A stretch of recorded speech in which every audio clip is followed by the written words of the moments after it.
నువ్వు 100% నమ్మొచ్చు.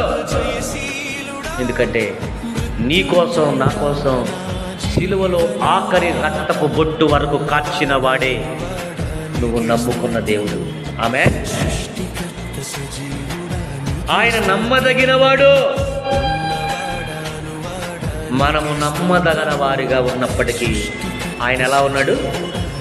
నమ్మదగినవాడు. నువ్వు నమ్మొచ్చు ఖచ్చితంగా. అమ్మా డాక్టర్ గారు నమ్మొచ్చు అమ్మా బాగా. ఇంతకుముందు చాలా ఆపరేషన్లు చేశారు కదా. ఏం చెప్తావు? ఎవరైనా అడిగారు అనుకోండి, మాకు పలానా ఆపరేషన్ చేయాలి, మీకు తెలిసిన వాళ్ళు ఎవరైనా ఉన్నారా డాక్టర్లు, హాస్పిటల్స్ ఉన్నాయా అని అడిగితే మనం ఏం చెప్తాం? ఏం చెప్తాం చెప్పండి?